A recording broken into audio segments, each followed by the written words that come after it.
Fala turma, sejam muito bem-vindos a mais um vídeo aqui no canal, sou Felipe Rocha e você está em um vídeo muito especial porque esse é o vídeo onde inauguramos aqui o estúdio FSC. Então, como você está vendo aqui, a gente está com um cenário diferente, uma qualidade melhor. Estou muito feliz, turma, porque a gente está inaugurando aqui o nosso espaço dedicado exclusivamente para gravar conteúdo para você. Essa aqui é a versão inicial, então a gente vai melhorar ainda mais, vai ter mais coisa aqui atrás, a qualidade da imagem vai melhorar. Mas eu estou muito feliz com essa versão inicial aqui. Inclusive, eu estou mostrando aqui no meu canal o processo de construção desse estúdio. Então, dá uma olhada aí nos vídeos, tá? Turma, sem mais delongas, hoje eu quero mostrar para vocês algo que está transformando o mercado front-end. Literalmente, transformando o mercado front-end, que é o MCP do Figma, tá? Cara, se você é dev front-end, ou se você é dev back-end também, mas você quer construir mais autonomia no front também, mesmo sem conhecer tanto front-end tecnicamente, fica até o final desse vídeo aqui, porque o que eu vou te mostrar aqui, cara, vai transformar a forma que você cria aplicações, beleza? Mas antes, se você tá gostando desse tipo de conteúdo, dessa frequência de conteúdo, toda semana sai vídeo aqui no canal, não se esquece de se inscrever aqui no canal, comentar aqui embaixo também o seu feedback, porque isso é muito importante para nós. E se você quiser aprender mais junto comigo, conheça o Full Stack Club, a minha escola de programação. Inclusive, eu tô todo trajado aqui com a roupa da escola, tá? Galera, vamos lá. Se você não sabe o que é MCP, eu vou explicar rapidamente para você. Não vou entrar em detalhes muito técnicos, até porque isso caberia em um vídeo separado. Mas eu vou explicar rapidamente para você o que é um MCP. Então, basicamente, turma, nós temos ali, no nosso dia a dia ali como dev, nós temos os modelos de IA que a gente usa. Então, a gente tem, por exemplo, o GPT-5, a gente tem o Gemini, a gente tem o Opus, o Sonnet, enfim, tem vários modelos aqui, correto? E nós temos também, de outro lado, alguns sistemas externos que a gente usa todo dia. Por exemplo, Notion. Então, talvez você use o Notion. Eu uso o Notion, muito bacana. Outros serviços que nós temos, o GitHub. Pô, a gente usa o GitHub todo dia, certo? Cara, a gente tem inúmeros serviços que você usa todo dia. Tem o Gmail, por exemplo. E onde que um MCP, ele entra aqui? Basicamente, turma, esse modelo aqui, ele roda em um contexto isolado. Então, ele não tem conhecimento do seu Notion. Então, você não consegue pedir para o seu ChatGPT criar uma página para você no Notion. Você não consegue fazer isso, naturalmente, vamos dizer assim. Só que com MCPs você consegue. Por quê? Porque esse Notion, ele disponibiliza um MCP. Então, por exemplo, o MCP Server do Notion, ele vai ter várias, que a gente chama de tools, que são ferramentas, que são basicamente ações que ele consegue executar dentro do Notion. Então aqui, por exemplo, a gente vai ter a tool de Create Page, de Read Page.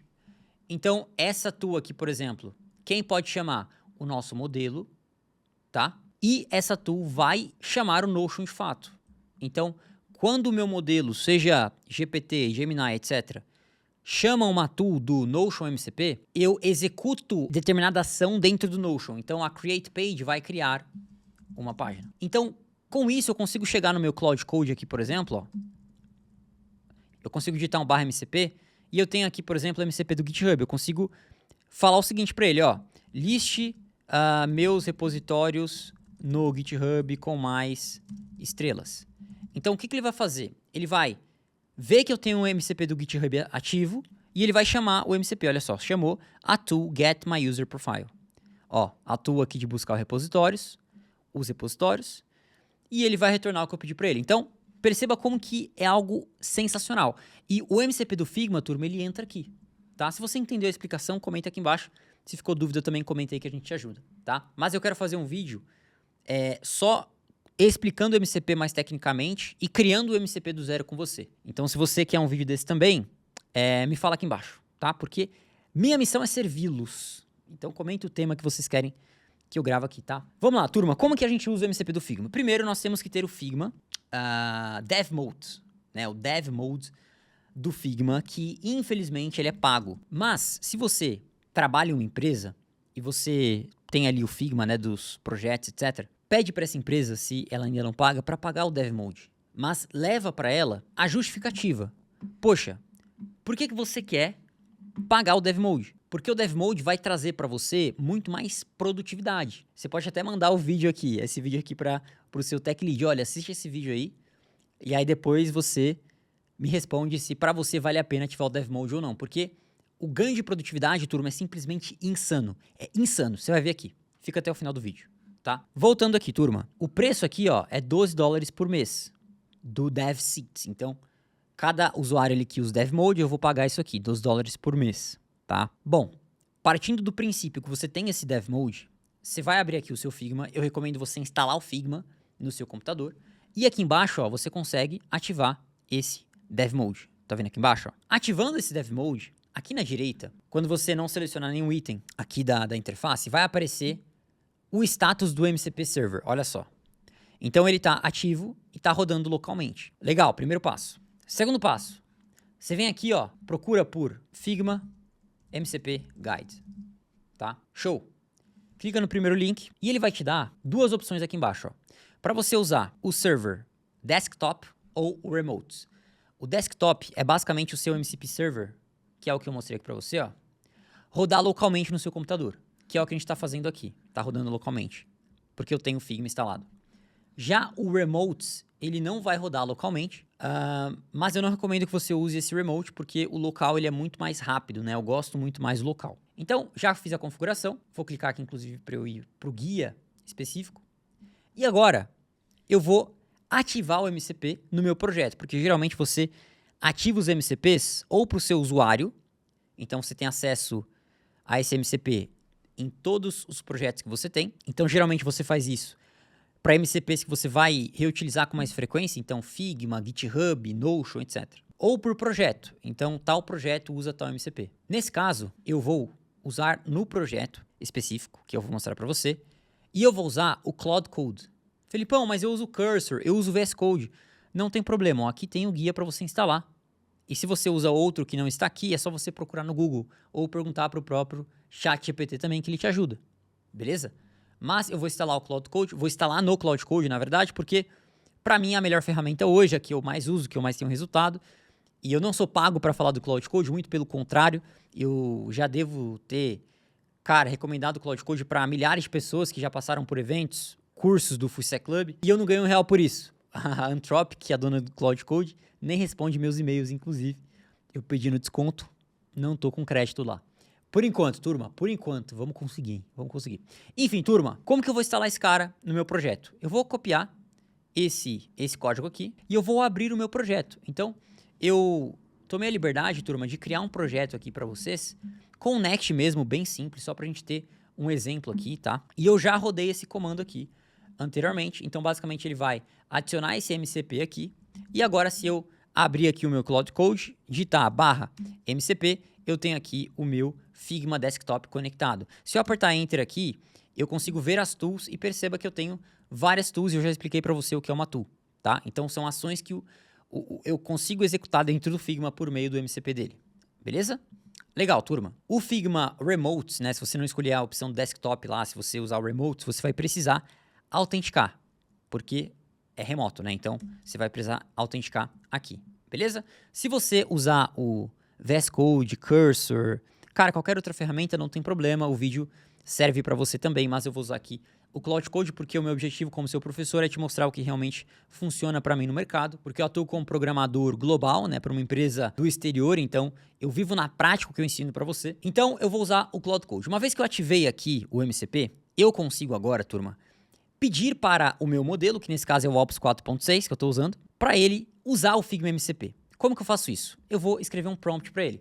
Então, tomei a liberdade também, turma, de já escrever um prompt aqui, bem básico para a gente não perder tanto tempo com isso, né? Porque você escrever um prompt bem feito, aí já é um vídeo à parte, né? Que a gente pode fazer. Mas, qual que é o ponto importante aqui? Você tem que vir aqui no seu Figma, certo? E você tem que selecionar a parte da interface com o Dev Mode ativo. Então, o Dev Mode está inativo, agora está ativo. Você seleciona a interface que você quer codar. Então, o que o Figma MCP vai fazer? Basicamente, o seu modelo vai codar a tela ali do Figma, o componente do Figma, com uma exatidão sensacional. Por quê? Porque o MCP, o Figma Dev Mode, melhor dizendo, ele disponibiliza o código aqui, ó. Ó, se eu tirar minha câmera para você ver, disponibiliza o código aqui, tá vendo, ó, de cada elemento. Então, basicamente, o modelo vai ter acesso a isso. Então eu vou pegar essa tela inteira aqui, ó, selecionei a tela inteira, botão direito, Copy Link to Selection. Agora eu venho aqui no prompt e eu coloco o seguinte, ó, cria a página e eu colo o link que eu acabei de copiar no arquivo tal. E aqui eu coloquei alguns requisitos para ele seguir. Então, é importante que quando você está trabalhando com IA, você entenda que tão importante quanto você pedir para a IA fazer algo, é você pedir para a IA não fazer algo. Porque quando você deixa muitas portas abertas para a IA tomar decisão, ela acaba fazendo suposições que muitas vezes não condizem com o que você quer desenvolver, com o que você quer fazer. Por exemplo, eu coloquei aqui o seguinte, ó. Todos os dados devem ser mocados, ou seja, eu não quero que ela busque nada de banco de dados. Se eu não coloco isso, como que ela vai saber de onde vêm as informações aqui de produtos? Que inclusive esse projeto aqui é um projeto que nós fazemos lá no Full Stack. Link tá aqui na descrição para você conhecer mais. Ela não vai saber, ela não vai ler minha mente. Mesma coisa em relação ao botão de adicionar a sacola e ao de comprar agora. Eu coloquei aqui explicitamente os botões de adicionar ao carrinho, aqui no caso é adicionar a sacola, e comprar agora não devem fazer nada. Porque se eu não falo isso, o que a IA vai entender? Pô, então eu preciso criar também uma sacola, um componente de sacola? Ela não sabe. Então, eu especifico não só o que eu quero que ela faça, mas o que eu quero que ela não faça. Isso aqui é extremamente importante para você ter conhecimento quando você estiver criando prompts aí no seu dia a dia. Beleza? Coloquei também algumas outras informações aqui, tá? Não é um prompt tão sofisticado, mas para a gente não tomar tanto tempo, eu já trouxe ele pronto aqui para você. O que eu vou fazer agora, turma? Eu vou simplesmente aqui no meu Cloud escrever execute@prompt.md. Você pode também, se você quiser, copiar isso aqui e colar aqui, dá no mesmo. O que ele vai fazer, turma? Ele vai ver que eu tenho o MCP do Figma configurado, porque todo modelo, ó, inclusive ele já chamou, ó, olha só, Get Design Context, é tudo MCP do Figma. Todo modelo, turma, de IA, Opus, Sonnet, enfim, ele já tem um pré-treinamento, que é o seguinte, vamos supor, o usuário me pediu para eu fazer algo, primeiro eu vou buscar os MCPs que eu tenho disponíveis para ver se algum consegue me ajudar nisso. Então, eu pedi para ele criar uma página do Figma, então ele já foi automaticamente ver. Eu tenho algum MCP do Figma? Tenho, começou a usar. Então, eu não preciso falar para ele usar o MCP do Figma, isso é muito importante, beleza? Então, turma, ele está criando aqui, enquanto ele cria, eu quero falar uma coisa muito importante para vocês, tá? Quando ele está criando a interface aqui com o MCP do Figma, ele vai colocar as cores hard-coded, ou seja, esse botão aqui ele é roxo, então ele vai colocar essa cor aqui, ó. Tá vendo esse roxo aqui? Ele vai literalmente colocar lá essa cor no código, o que não é o ideal.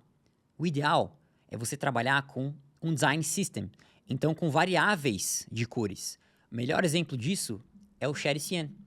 Então olha só, Shadcn Themes. Não sei por que aconteceu isso, é porque eu tô gravando. Só acontece quando eu estou gravando, boa. Se eu vier aqui em Browse Themes, aqui no Shadcn, se você não conhece, é uma biblioteca de componentes, eu tenho aqui, ó, um tema. Então, olha só, essa variável tal tem tal cor, essa aqui tem outra cor. Então, se eu quiser algo, por exemplo, preto, eu não vou colocar BG Dark, BG Black, eu vou colocar BG Background, porque é uma variável que eu consigo reutilizar. Então, isso tem vários benefícios. Primeiro, você consegue mudar as cores da sua aplicação muito mais facilmente. Você consegue reaproveitar as cores muito mais facilmente, sem ficar copiando e colando código. E você consegue implementar um Light e Dark Theme muito mais facilmente também. Beleza?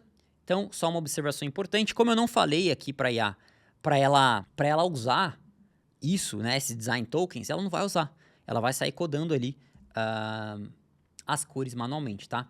E claro, turma, que o modelo que você está usando, no caso eu estou usando o Opus aqui, ele influencia. Então, se você está usando um GPT-5, você vai ter um resultado muito provavelmente pior do que o meu, que eu estou usando um modelo melhor para código. Então, isso é importante a gente mencionar também, tá? Então, olha só, ele já está criando aqui o código. Ó, perceba aqui, ó, BG tal. É o roxo lá que eu mostrei para vocês. Porque eu não especifiquei para ele, olha, não faça assim. Para você ver como que é importante você especificar não só o que a IA deve fazer, mas o que ela não deve fazer também, tá? Claro que aqui, turma, a gente idealmente teria um conjunto de regras no projeto. Inclusive, eu posso trazer um vídeo sobre isso também. Como que você estrutura o seu projeto para que todo prompt de IA ele já venha com um contexto pré-definido e você tenha resultados muito melhores, resultados muito mais dentro do que você espera, tá? Turma, olha só, ele terminou, cara, vocês viram que foi bem rápido, né? Ele colocou aqui um resumo do que ele fez, mas eu não vou ler por enquanto não, só vou rodar aqui a aplicação e vamos ver o que deu nesse negócio, cara. Vamos ver como que ficou. Como que ficou a parada, turma? Olha que coisa bizarra, turma. Galera, eu não fiz nada sozinho. Ou sozinho não fiz nada manualmente. Ó, olha que bizarro, cara. Funcionando aqui, ó, o carrossel de imagens. Ele baixou as imagens do Figma. Olha que parada mais bizarra, turma. Que negócio bizarro, velho. Que negócio bizarro. Ó, o seletor de tamanho tá funcionando, que eu falei pra ele que eu queria funcional. Eu coloquei aqui no prompt, tá? Aqui, ó. Quantidade também tá funcional. Turma, sensacional, galera. Sensacional, cara. E, turma, isso reforça muito a tese de que, assim, eu quero fazer um vídeo só falando sobre isso. Qual que vai ser o futuro, na minha visão da programação com a IA, especialmente do mercado front-end, que eu vejo que o impacto é maior. Mas, assim, isso mostra que nós devemos ser cada vez mais arquitetos. Você deve cada vez mais se preocupar em como arquitetar um sistema e como que o sistema que você está criando vai interagir com o restante dos sistemas da empresa, do que detalhes muito técnicos de CSS ou JavaScript. Eles ainda serão importantes, você ainda vai precisar entendê-los, mas eu vejo que não com o mesmo grau de detalhismo que nós precisávamos antes da IA, porque a IA escreve código muito bem. Inclusive, falando de código, vamos ver como que ficou, turma. Esse código aqui, vamos ver como ficou. Olha, ele colocou as imagens aqui, colocou o states aqui para monitorar aqui a imagem, tamanho e quantidade selecionada. Ó, usou aqui tags semânticas como header, etc. Colocou as cores hardcoded como eu havia previsto. Ó, fez aqui um productimages.map. Ele poderia ter repetido as imagens, né, copiado e colado, mas ele não fez isso, o que é muito bom. Imagem aqui do Next já. Tô usando uma aplicação Next aqui, basicamente. Tô usando o Next na aplicação, na verdade. Então é isso, turma. Ficou muito legal. Se você gostou, comenta aqui embaixo. Eu quero fazer um vídeo só falando sobre o impacto da IA no mercado e como que eu enxergo tudo isso. Se você quer esse vídeo, comenta aqui. Mas, cara, se você gostou do vídeo, deixe seu joinha, porque isso ajuda esse vídeo a chegar a mais programadores. Se você quer conhecer a minha escola de programação e aprender mais junto comigo e com os outros professores também da nossa escola, o link tá aqui na descrição. E se você trabalha já aqui pro Brasil e quer conseguir uma vaga remota no exterior, como eu, então você trabalha remotamente aqui do Brasil, ganhando em dólar ou euro, o link do Global Developers Club, que é o nosso acompanhamento que leva você, Dev Pleno ou Sênior, a essa vaga internacional, com professores com método replicável e testável e aplicável, tá? Ele tá aqui embaixo, o link do Global tá aqui embaixo para você conhecer também, beleza? No mais, vejo você no próximo vídeo. Um abraço, valeu, valeu!